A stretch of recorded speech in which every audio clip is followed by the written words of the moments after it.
Hi guys, तो आज की वीडियो हम एक बहुत ही इंटरेस्टिंग क्वेश्चन सॉल्व करेंगे जो कि है हिल्बर्ट्स होटल। तो क्वेश्चन क्या है यार, देखते हैं। कुछ क्वेश्चन कुछ इस तरह का दिया है। देखो यार, Hilbert hotel is a very unusual hotel since the number of room is infinite. यार होटल तो हमने फाइनाइट नंबर का देखे थे, पर यहाँ पे एक होटल ऐसे है जिसका रूम इनफाइनाइट है। ठीक है। In fact there is exactly one room for every integer including zero and negative integer. तो क्या बोल रहा है ये जो रूम का नंबर है ना, ये माइनस माइनस नेगेटिव में हो सकता है, जीरो में हो सकता है, या पॉजिटिव नंबर कुछ भी हो सकता है। ठीक है। Ever stranger that the hotel is currently at full capacity. यहाँ पे तो दिया गया था रूम में इन्फानाइट रूम है होटल में, और यहाँ पे दिया गया है कि सब रूम में कस्टमर भरे पड़े हैं, मतलब इन्फानाइट कस्टमर हर एक रूम पे है। ठीक है। Meaning there is exactly one guest in every room. So हर एक रूम पे एक एक गेस्ट है। The hotel's manager David Hilbert, तो यहाँ पे जो मैनेजर था डेविड, वो क्या डिसाइड कर रहा है? डिसाइड ही वांट टू सफल द गेस्ट। जो गेस्ट पहले से थे वो रूम पे, उनको ये सफल करना चाहता है। क्यों ऐसा कर रहा है? क्योंकि इसे लगता है कि he thinks it will create a vacancy, extra room create करेगा। ये सोच रहा है अगर मैं सफल कर दूं इन लोगों को बीच में तो एक एक्स्ट्रा रूम क्रिएट हो जाएगा। ठीक है। तो उसके बाद ये कुछ कुछ दे रखा है, मॉडुलस क्या है, पर ये इसको स्किप कर लेते हैं, इसको पढ़ लेना तुम। उसके बाद क्या दिया है मुझे, यार ये जो सफल करेगा ना, कैसे सफल करेगा? Then the shuffling works as follow. तो ऐसे सफल कुछ काम करेगा। There is an array of an integer. हमें एक एन इंटीजर का आरे मिला होगा, ए जीरो से लेके ए एन माइनस वन तक। देन फॉर ईच इंटीजर के क्या है मेरा? कुछ including zero, negative and positive. के मेरा कुछ भी नंबर हो सकता है, पॉजिटिव, नेगेटिव एंड जीरो, कुछ भी एक नंबर हो सकता है। तो ये जो एलिमेंट मुझे दे रखा है, the guest in k room is move to the room number k plus. अगर मेरे गेस्ट पहले से के पे था तो ये सफल होके कहाँ पे चला जाएगा? के प्लस ए क्या है? ये जो आरे का जो एलिमेंट दिया है। ठीक है। के मॉडुलो एन, और एन क्या है? आरे का लेंथ। तो अगर के था तो नेक्स्ट रूम इसका ये हो जाएगा। ठीक है। तो इस तरह का सफल कुछ काम कर रहा है, सफलिंग कुछ काम कर रहा है। ठीक है। और उसके बाद क्या पूछा है मुझे? अच्छा, after this shuffling process determine if there is still exactly one guest assign to the each room. तो हमें पूछा गया है कि चेक करो ये जो सफलिंग होने के बाद हर एक रूम पे एक एक गेस्ट है, या कोई एक रूम पे दो गेस्ट, या फिर कोई एक रूम खाली रह गया है ना। That is there are no vacancy और रूम विथ मल्टीपल गेस्ट। तो ऐसे नहीं होना चाहिए कि कोई रूम खाली रह गया या कोई रूम पे दो से ज़्यादा लोग रह गए। ठीक है। तो क्वेश्चन बस ये था। इनपुट में मुझे क्या मिला होगा? मुझे एक टेस्ट केस मिला होगा, पहला लाइन, सेकेंड लाइन एन, और ये एन क्या है? आरे का लेंथ। देन ए के बाद मुझे ए का एलिमेंट मिल जाएगा, आरे का एलिमेंट मिल जाएगा। और मुझे क्या यहाँ पे पूछा गया है? For each test case output a single line containing yes. Yes कब हम बोलेंगे? If they are exactly one guest assign to the each room. अगर एक एक रूम पे एक एक गेस्ट है तो यहाँ पे ये सफलिंग होने के बाद तो यहाँ पे हमें येस प्रिंट आउट करना है। ठीक है। आफ्टर सफलिंग प्रोसेस और नो अदरवाइज। अगर कोई रूम पे दो गेस्ट रह गया या कोई रूम खाली रह गया तो ये केस में मुझे नो प्रिंट करना है। ठीक है। और ये लोअर केस अपर केस, तो केस सेंसिटिव है तो अपर केस में करना है। और यहाँ पे एक बोला गया था कि ये जो हम ऑपरेशन कर रहे हैं ना, इसका वैल्यू 2 × 10⁵ से एक्सीड नहीं होगा। तो यहाँ से हम इंटीजर ले सकते हैं, ये इंटीजर के रेंज में आ रहा है। तो यार ये तो हो गया बस इनपुट आउटपुट। देखते हैं क्वेश्चन क्या था क्वेश्चन को। तो ठीक है, ये था मेरा क्वेश्चन, इसको लेके चलते हैं बोर्ड पे। तो मुझे दिया गया था एक होटल में इन्फिनिटी रूम्स है, और ये के क्या है? रूम्स का number including zero and negative. तो के का वैल्यू कहाँ से कहाँ तक लाया कर सकता है? माइनस इन्फिनिटी से इन्फिनिटी तक, क्योंकि होटल में इन्फिनिटी रूम है। और के का वैल्यू मुझे पता नहीं, के का वैल्यू कुछ भी हो सकता है। वो मैनेजर है ना, मैनेजर के का वैल्यू कुछ भी ले सकता है। और हमें क्या दिया था? अगर पहले कोई गेस्ट के रूम पे, ये अगर रूम नंबर के पे है, और ये सफलिंग प्रोसेस करने के बाद ये कहाँ पे चला जाएगा? शिफ्ट हो जाएगा के प्लस ए ऑफ के मॉडुलो एन। और ये ए क्या है, मुझे एक आर ए मिला होगा, इस तरह एक आर ए मिला होगा जहाँ पे कुछ A0, A1, A2 ऐसे ऐसे AN-1 एलिमेंट होंगे इसमें। ठीक है, तो ये काम मुझे करना है और हमें ये चेक करना है कि एक रूम पे, ऐसे रूम होंगे होटल में, कि कोई रूम पे 2 लोग नहीं रहना चाहिए, ये भी गलत होगा, मतलब यहाँ से आउटपुट मेरा आएगा नो। और कोई रूम खाली नहीं होना चाहिए, यहाँ से भी आएगा मेरा नो अगर कोई रूम खाली रह जाता है। और क्या होना चाहिए, हर एक रूम पे एक एक कस्टमर होना चाहिए। ठीक है, तो यार इसको क्या कर सकते हैं, फॉर एवरी वैल्यू ऑफ के कि चेक कर लो, जितने भी कस्टमर हैं सबको मूव करके चेक कर लो कोई दूसरे रूम पे जा रहा है या नहीं। पर के का वैल्यू क्या है, -∞ से इन्फिनिट तक, तो हम चेक भी करना चाहेंगे के का वैल्यू कहाँ से कहाँ तक चेक करेंगे, है ना। -∞ दिया है, -∞ थोड़ी ना है, -∞ से लेकर इन्फिनिट तक थोड़ी ना हम लूप लगा के चेक कर सकते हैं हर एक वैल्यू के लिए। ठीक है, तो कुछ ऑप्टिमाइजेशन सोचना पड़ेगा कि ये के को कुछ भी करके हटाना पड़ेगा, क्योंकि के तो मुझे मैं नहीं ले सकता के का वैल्यू, -∞ से इनफाइनाइट कैसे वैल्यू लेंगे, है ना, ये चेक करने के लिए तो के का कुछ करना होगा। तो ये देखते हैं इसको कैसे करेंगे हम। यार देखो, मुझे क्या कहा गया था, अगर 2 कस्टमर, यहाँ पे कस्टमर था, यहाँ पे मान लो रूम नंबर 1 पे था और एक रूम नंबर 2 पे था, ये अगर दोनों एक रूम में आ जाता है, अगर ये रूम नंबर 3 में आ जाता है, ये दोनों आ जाते हैं, तो यहां से मेरा आंसर 9 आएगा। ठीक है, और ये तो सेम रिप्रेजेंट हो गया ना, अगर 2 एक रूम पे आ गए तो एक रूम तो खाली रह जाएगा, तो ये केस में मुझे हमेशा 9 मिलेगा। तो मैं ये आज्यूम कर रहा हूं, क्या किया मैंने, मान लो मेरा जो पहला वाला रूम था ना उसका नंबर था X1, जो कस्टमर पहले था ये X1 रूम पे था, और ये दूसरा जो था ये X2 रूम पे था। ठीक है, इसको हटा के सही से लिखते हैं, इसको पूरा हटा देते हैं। तो मैंने अभी क्या आजुम किया कि यहाँ पे कस्टमर था रूम नंबर X1 पे और एक यहाँ पे था X2 पे। मैंने मान लिया ऐसे कि प्रोसेस होने के बाद, सप्लिंग प्रोसेस होने के बाद ये दोनों आ जाएंगे एक रूम पे, ये एक रूम पे मान लो X रूम पे आ जाएंगे। अगर ये कंडीशन मैं डिराइव कर लेता हूँ, ये कंडीशन मुझे जब जब मिलेगा मैं बोल दूंगा कि ये यहाँ पे नो आंसर मुझे मिलेगा, है ना। तो ये केस को हमें डिराइव करना होगा। तो ये हमने मान लिया X1 एंड X2 दोनों X में आ गए। पर यार जो यहाँ पे सप्लिंग प्रोसेस दिया था, क्या प्रोसेस दिया था, के कहाँ जाएगा, के प्लस आर ए ऑफ के मॉड्यूलो एन, के अगर यहाँ पे है तो यहाँ पे चला जाएगा सप्लिंग प्रोसेस होने के बाद। अगर ये X में था, ये प्रोसेस होने के बाद इसको कहाँ जाना चाहिए, X1 प्लस, क्योंकि के का वैल्यू क्या है यहाँ पे X1 है, तो के जगह X1 डाल देते हैं, तो X1 plus A of X1 modulo n। ठीक है, और ये X2 कहाँ पे जाना चाहिए, ये प्रोसेस के अकॉर्डिंग, ये X2 plus A of X2 modulo n यहाँ पे जाना चाहिए। पर हम ये दोनों को मान लिया कि ये दोनों एक ही रूम पे जाएंगे, तो यार ये जो वैल्यू होगा दोनों के लिए सेम होगा, तभी तो एक रूम पे जा पाएंगे। तो ये दोनों वैल्यू को मैंने इक्वल मान लिया, क्योंकि मैं ये आज्यूम किया हूं ये दोनों एक रूम को जा रहे।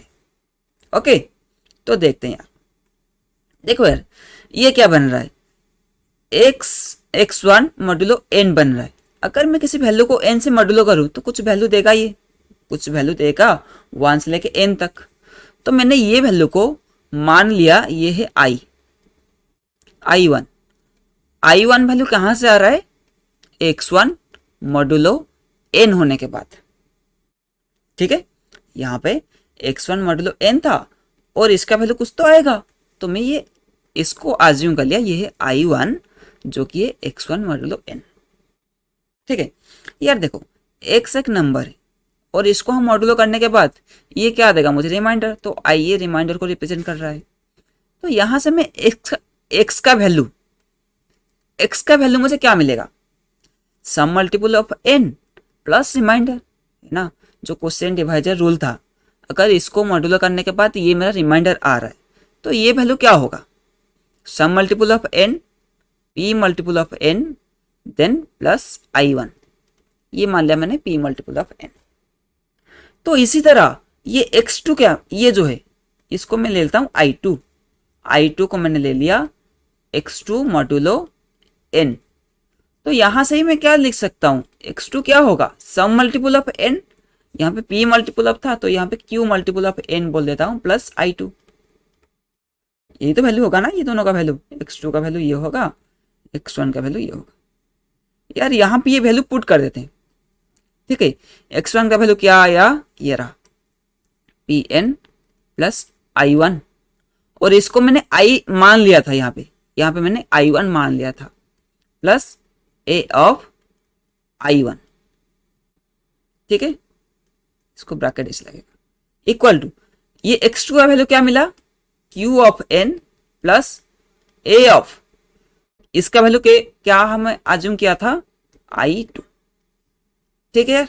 यहां तक समझ में आ गया, कुछ सिंपल ही था, मैंने इसका वैल्यू अज्यूम कर लिया और इसका वैल्यू निकाल दिया इसके टर्म पे। ओके, तो आगे चलते हैं। यार देखो ये दोनों को ना मैं इस साइड रख रहा हूं, i1 plus a of i1, और ये दोनों को यहाँ पे एक i आना चाहिए ना, ये x का वैल्यू क्या है, qn प्लस i2, तो यहां से ये आएगा qn प्लस i2, ठीक है। और ये क्वांटिटी को मैं इस साइड ले आ रहा हूं, पहले से ये इस तरफ था, और ये क्वांटिटी अगर इस तरफ आएगा तो माइनस हो जाएगा, minus i2 plus a of i2। ये सब हम क्यों कर रहे हैं अभी समझ में आ जाएगा, बस थोड़ा देर और रुक जाओ, ठीक है। ये फॉर्मूला आने के बाद ये समझ में आ जाएगा इसे हम क्यों कर रहे हैं। और यहां से अगर ये क्वांटिटी आ गया इधर, तो इस तरफ क्या बच जाएगा, qn, और यहां से ये जो pn था ना मैं उस तरफ ले गया, माइनस pn, ठीक है। इसको देखते हैं, ये अभी क्या बन गया, i2 plus a of i1, sorry i1 ये था, है ना, i1 ये रहा एक quantity, minus i2 plus a of i2, और यहां से मैं n कॉमन ले सकता हूं, ठीक है। तो ये क्या बन रहा है हमारे, एक मल्टीपल ऑफ n, ये हमेशा एक मल्टीपल ऑफ n बनेगा क्योंकि n तो यहाँ पे मल्टीप्लाई होके है ना। देखो यार ये एक मल्टीपल ऑफ n बन रहा है, अगर मैं इसको n से मॉड्यूलो कर दूं तो मेरा रिमाइंडर क्या आएगा, 0 आएगा।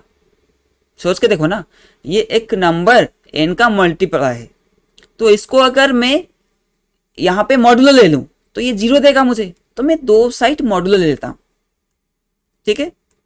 तो दोनों साइड मैंने मॉड्यूलो ले लिया, i1 plus a of i1, ये था माइनस, सॉरी ये था एक minus i2 plus a of i2, ये था एक, और इस तरफ भी मैंने मॉड्यूलो ले लिया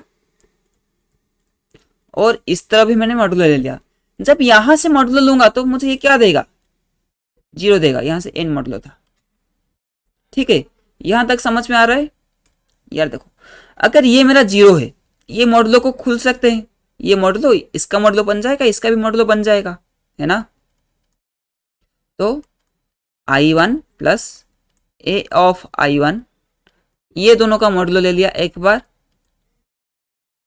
माइनस क्योंकि मॉड्यूलो को हमें a माइनस बी का हम अगर मॉड्यूलो कर रहे हैं तो ये a का मॉड्यूलो माइनस b का मॉड्यूलो ये हो सकता है, तो मैंने ये मॉड्यूलो को अंदर मल्टीप्लाई कर दिया, मतलब अंदर ले आया, और ये क्या हो गया, i2 plus a of i2, इन दोनों का मॉड्यूलो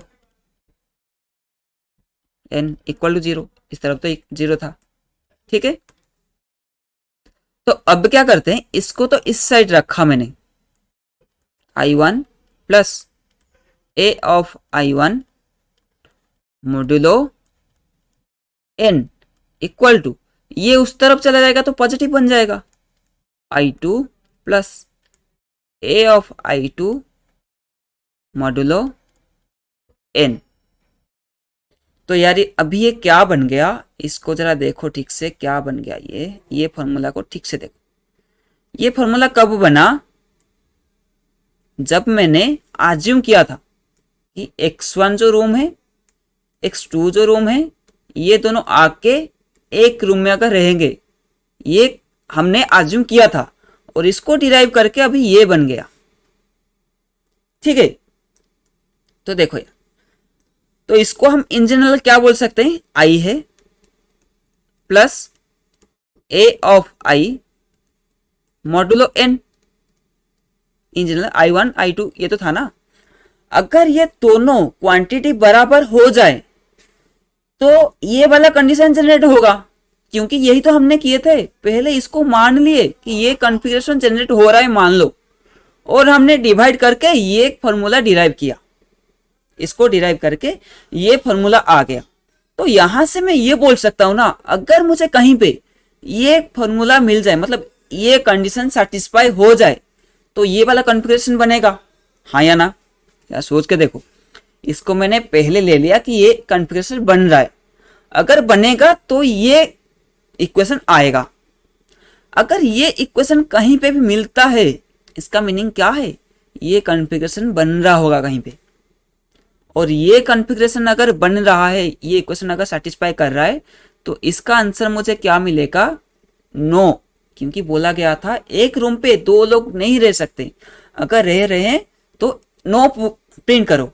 ठीक है, तो हाँ यार, हम ऐसे क्यों किए, पहले से क्या दिक्कत था कि हम इतना सारा मैथ करके यार देखो ना, इतना सारा मैथ करके ये इक्वेशन क्यों डिराइव किए हम। देखो क्यों किया हमने, पहले था x जा रहा था k जा रहा था k plus A of k modulo n। हमें k का वैल्यू पता नहीं था कि k का रेंज क्या होगा, है ना। k का रेंज यहाँ पे माइनस इंफिनिटी से इंफिनिट, इसके रेंज में लाई कर रहा था। तो यहां से फॉर लूप लगाने या फिर चेक करने में सारा पॉसिबल वैल्यू यहां से दिक्कत आ रहा था मुझे। पर यहां पे मैंने इसको जो रिड्यूस कर दिया, कौन सा फॉर्म अभी बन गया, A of I plus I modulo N. यह सोच के देखो, ये आई का वैल्यू कहां से कहां तक लाई करेगा। पहले देखो ये आई है क्या, आई है क्या, यहाँ पे आई ये था, इसको लेते हैं हम, आई था x1 मॉडुलो n। मैं यहां पे लिख रहा हूं इसको, ये आई था क्या, x1 मॉडुलो n, ये हमने लिया था xi को, और i2 को यहां पे लिया था x2 मॉडुलो n। यार एक बार सोच के देखो, यहां पे हम मॉडुलो कर रहे हैं और ये क्या है, रिमाइंडर ही है ना। जब हम मॉडुलो करेंगे रिमाइंडर देगा ना, ये आई का वैल्यू कहां तक जाएगा, आई का वैल्यू कहां तक हो सकता है, ये सोच के बताओ। आई का वैल्यू मैं बोल रहा हूं कि 0 से लेके n तक लाई करेगा, 0 से लेके n-1 तक। ठीक है, यही तो होगा ना। अगर मैं मॉडुलस कर रहा हूं, अगर मैं मॉडुलो कर रहा हूं, तो ये वैल्यू, आई का वैल्यू n-1 से लेके 0, इसी के बीच में लाई करेगा। अगर आई का रेंज मुझे पता चल गया, तो ये क्वांटिटी को हमें इजीली फाइंड आउट कर सकते हैं, है ना। तो अभी पता चला क्यों हमने इतना सारा मेहनत की है ये इक्वेशन डिराइव करने के लिए, क्योंकि पहले जो k था यहां मुझे दिक्कत आ रहा था, क्योंकि k का एक रेंज नहीं मिला था, माइनस इंफिनिटी से लेकर इंफिनिटी, बहुत बड़ा रेंज था। तो हमने ये डिराइव कर दिया अभी ए आई प्लस आई मॉडुलो n, और ये आई कहां से कहां तक जाएगा, 0 से लेके n-1 तक, क्योंकि ये तो मॉडुलो n के मॉडुलो होने के बाद आ रहा है ना आई का वैल्यू। तो हम क्या करेंगे, हम हर बार ये क्वांटिटी को फाइंड आउट करेंगे। अगर कहीं पे ये कंडीशन मिल गया, मीन्स ये क्वांटिटी खुद को रिपीट किया, तो मैं बोल सकता हूं कि ये कॉन्फ़िगरेशन बनेगा, जो कि मुझे नो आंसर देगा। ठीक है, तो यार क्या करेंगे, एक हाश मैप बनाएंगे, और ये हाश मैप में ये वाला क्वांटिटी को डाल देंगे। क्या डालेंगे, I plus A of I modulo n, और ये आई कहां से कहां तक हम चलाएंगे, आई को 0 से लेके n-1 तक, ये रेंज में हम डालते जाएंगे ये हाश मैप पे। अगर कहीं पे ये वैल्यू मुझे पहले से मिल गया मैप में, तो इसका मीनिंग क्या है, ये कंडीशन सेटिस्फाई कर जाएगा, ये एक वैल्यू और दो वैल्यू दोनों सिमिलर हो जाएंगी, तो ये केस में मुझे नो मिलेगा। समझ आ गया? ठीक है, तो क्या कर रहे हैं हम, हर बार ये आई का वैल्यू 0 से लेके n तक कैलकुलेट कर रहे हैं, और जो भी वैल्यू आ रहा है इसको हम हाश मैप पे डाल रहे हैं। अगर ये कहीं पे रिपीट करता है तो इसका मीनिंग क्या है कि ये इक्वेशन सेटिस्फाई कर रहा है। यहाँ एक था x, फिर से आ गया x, तो दोनों सेम हो जाएंगे। अगर दोनों सेम हो गया तो ये वाला कन्फिग्रेशन बनेगा जो कि आंसर मुझे नो में देगा। ठीक है, तो यहां तक था मेरा क्वेश्चन का सॉल्यूशन। इसके आगे तो कोड कुछ है ही नहीं, तो कोड कर लेते हैं। क्या क्या करेंगे कोड, एक तो ये वाला इसको हम कैलकुलेट करेंगे और हाश मैप में डाल देंगे। अगर ये मैप में चेक करेंगे, डालने के बाद चेक करेंगे पहले से ये पढ़ा है क्या। अगर पढ़ा है ये क्वेश्चन सेटिस्फाई करेगा, जो कि ये कॉन्फ़िगरेशन बनाएगा, और ये केस में आएगा मेरा नो। ठीक है, तो इतना था। चलो करते हैं फिर कोड। इसको क्या क्या मिलेगा मुझे पहले देख लेते हैं। पहले तो टी मिलना चाहिए, हाँ एक टी मिलेगा, एन मिलेगा एंड आर ए का एलिमेंट मिलेगा। तो ये बनाते हैं हम, इसको थोड़ा बड़ा कर देते हैं। ठीक है, सॉरी, ओके। तो चलो इंटीजर टेस्ट कैच पे लेते हैं, एस डॉट नेक्स्ट इंट। ठीक है, ये हो गया। और ये टेस्ट केस जब तक 0 नहीं हो जाता तब तक ये लूप चलाएंगे, और हर बार क्या मिलेगा मुझे, एक एन मिलेगा, सी डॉट। ठीक है, एन मिलेगा, और एन मिलने के बाद मुझे एक आर ए बनाना होगा जहां पे मैं वैल्यू को स्टोर कर सकूं, न्यू इंटीजर एन साइज का। ओके, तो इसके बाद आर ए का एलिमेंट मुझे लेना है integer I equal to 0, I less than n and i plus plus. तो इतना पर मुझे इनपुट उठा लो, अरे ऑफ आई इक्वल टू क्या हो जाएगा, AC dot next next int. ठीक है, आरे मिल गया मुझे।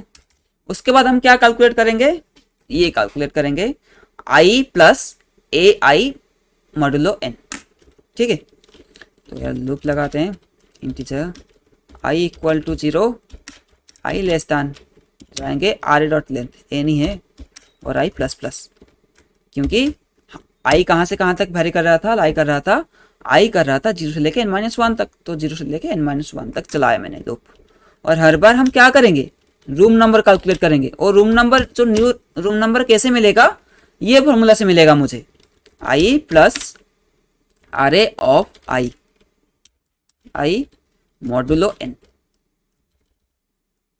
ठीक है, ये रहा मॉडुलो एन। पर यार यहाँ पे एक देखो, ये क्वेश्चन में दिया गया था क्या, अगर मेरा मॉडुलो इस तरह का बन रहा है ना, अगर मेरा माइनस बन रहा है तो इसको हमें पॉजिटिव बनाना है। ठीक है, तो इसके लिए क्या करेंगे, अगर ये देखो ना, अगर के का वैल्यू मेरा कभी भी नेगेटिव में चला गया तो ये टोटल वैल्यू नेगेटिव में चला जाएगा। इनफैक्ट ये तो नेगेटिव में नहीं जाना चाहिए। क्या सोच के देखो ना, ये कभी नेगेटिव हो सकता है। अगर ये ए का वैल्यू कुछ नेगेटिव आ जाए, आर ए का वैल्यू अगर नेगेटिव आ जाए तो ये टोटल नेगेटिव में चला जाएगा, और मुझे नेगेटिव से पॉजिटिव करने के लिए क्या करना होगा, ये एक इफ लूप चेक कर देंगे। ये बस ऐसे हो गया कि अगर मैंने, देखो यार बता देता हूँ कि अगर मान लो -7 है और मैं मॉडुलो किया 5 से, तो क्या आना चाहिए, -2 आना चाहिए। पर ये बोल रहा है कि हमें पॉजिटिव चाहिए मुझे, तो यहाँ से +3 मुझे चाहिए, जो कि क्वेश्चन ने मुझे दिया गया था। देखो ना, यहाँ से जब माइनस था और मैंने 3 से मॉडुलो किया तो यहाँ से पॉजिटिव मुझे मिल रहा था। ओके, तो हम क्या करेंगे इस केस में, +5 से ऐड कर देंगे तो 3 बन जाएगा। तो इसलिए हम क्या करेंगे, अगर ये वैल्यू कभी भी मेरा नेगेटिव बन रहा है, अगर ये जो रूम नंबर है ये कभी अगर नेगेटिव बन गया, तो इसमें रूम में हम डाल देंगे एन को, क्योंकि एन तो मॉडुलो हुआ था ना, तो ये एन को मैंने ऐड कर दिया। ये तो बस एक्स्ट्रा एक स्टेप था। और इसके बाद हम क्या डिसाइड किए थे, मिटा दिया क्या इसको, कहाँ चला गया, ठीक है कोई नहीं। उसके बाद हम क्या कर रहे थे, एक मैप बनाएंगे, और ये मैप में क्या रखेंगे कि पहले से कौन सा रूम आइटरेट होके आया है यहाँ पे, जो सप्लिंग होके कौन सा रूम अभी एलोकेट हो चुका है, और रखेंगे हमें मैप में। तो एक हाश मैप बनाते हैं, हाश मैप बनाएंगे इंटीजर वर्सेस इंटीजर। तो इनका मैंने हाश मैप बनाया, map equal to new hash map, ठीक है, एक न्यू हाश मैप बनाया मैंने, और ये मैप में हम ऐड कर देंगे जो न्यू रूम अभी एक जो रूम एलोकेट हुआ पहले डाल देंगे, मैप डॉट पुट, ये रूम को तुम पुट कर दो। बट यार इसको डालने से पहले चेक करो, क्या चेक करो, पहले से तो कोई वैल्यू पड़ा नहीं है ना, अगर पड़ा है तो ये मुझे नो आंसर मिलना चाहिए यहाँ पे। If map dot content contents की, अगर पहले से की पड़ा है ये रूम, अगर पहले से किसी को एलोकेट हो चुका है, तो यार अगर फिर से एलोकेट हो रहा है मीन्स इसमें कोई गड़बड़ है, यहाँ पे आंसर मुझे 8 नो मिलना चाहिए। तो इसको करने के लिए एक फ्लैग ले लेंगे, boolean flag equal to false, पहले ट्रू ले लेते हैं, अगर कुछ गड़बड़ हुआ तो इसको फॉल्स कर देंगे, फ्लैग को कर देंगे फॉल्स कर दिया, और यहाँ से ब्रेक कर देंगे। यार एक ही गड़बड़ हो गया तो फिर आगे क्या ही करना, और अगर पहले से नहीं पड़ा है तो तभी हम पुट करेंगे इसको मैप में।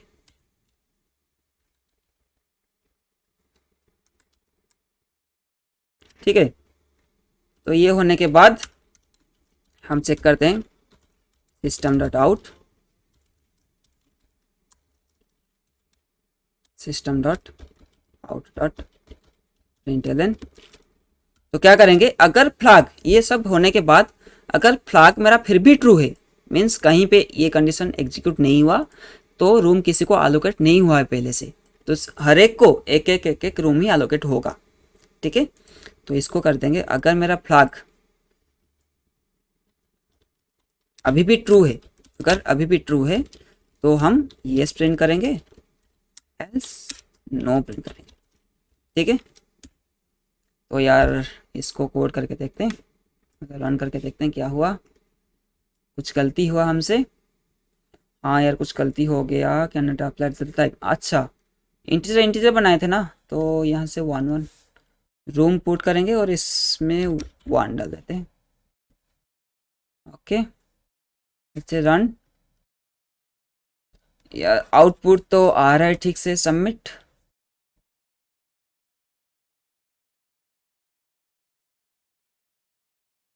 सबमिट भी हो रहा है, पर ये कोड को हम लेके यहाँ से पेस्ट करेंगे और देखेंगे क्या ये चल रहा है, और यहाँ से चूज कर देंगे होटल, सबमिट, चल जाएगा यार ये। हाँ एक्सेप्ट हो गया। तो यार उम्मीद करता हूँ कि ये जो सारा डेरिवेशन मैथ का है, थोड़ा मैथ था, ज़्यादा था, पर डेरिवेशन बहुत इजी था, उसको एक बार फिर से देख लेना, बहुत इजी था, बस एक स्टेप कर लेना तो हो जाएगा। ठीक है, तो आशा करता हूँ ये भी तुम्हें समझ में आया होगा। तो नेक्स्ट वीडियो में फिर एक इंटरेस्टिंग टॉपिक लेके आऊँगा और कुछ इंटरेस्टिंग क्वेश्चन सॉल्व करेंगे। तो मिलते हैं, तब तक के लिए बाय।